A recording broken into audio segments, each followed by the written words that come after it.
If alpha and beta are the zeros of the quadratic polynomial px 4x square minus 5x minus 1, then find the value of alpha square beta plus alpha beta square. So in this question हम लोग को दिया गया है कि alpha and beta जो है वो इस क्वाड्रेटिक इक्वेशन का जीरो है, ठीक है। और हमें फाइंड करना है कि alpha square beta plus alpha beta square का वैल्यू क्या होगा। सबसे पहले हम लोग क्वाड्रेटिक इक्वेशन को लिख लेते हैं।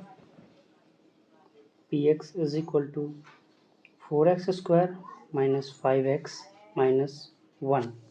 अब हम लोग को दिया गया है कि अल्फ़ा और बीटा जो है वो इस क्वाड्रेटिक इक्वेशन का जीरो है। इसका मतलब कि अगर वो इसका जीरो है तो वो ये हमारा एक प्रॉपर्टी होता है, इसको वेरीफाई भी करेगा that alpha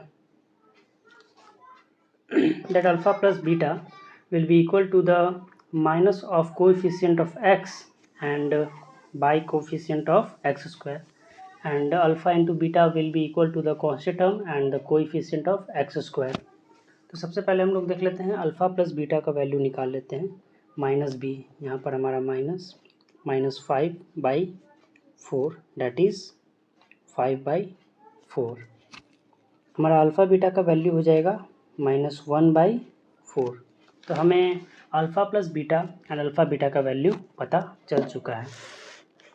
तो हम लोग क्या करने वाले हैं, जस्ट यहाँ पे पुट करने वाले हैं alpha square beta plus alpha beta square. हम लोग को इन दोनों में क्या कुछ कॉमन दिख रहा है क्या? तो हमें अल्फ़ा बीटा दोनों में कॉमन दिख रहा है। तो फर्स्ट में से हम लोग अल्फ़ा बीटा कॉमन ले लेते हैं, तो हमें इसमें बचेगा अल्फ़ा प्लस इसमें अगर हम लोग अल्फ़ा बीटा कॉमन लेते हैं तो हमें इसमें मिलेगा beta.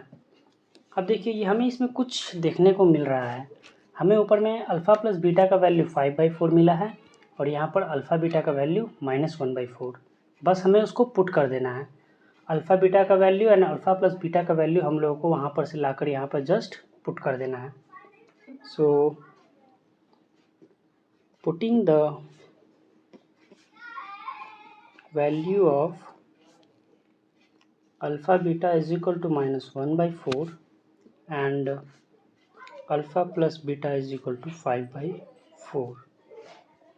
So alpha beta -1/4 into 5/4.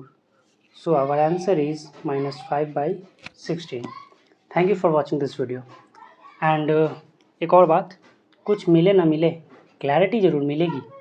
एक बार फिर से मैं आप लोगों को ऊपर से दिखा देता हूँ।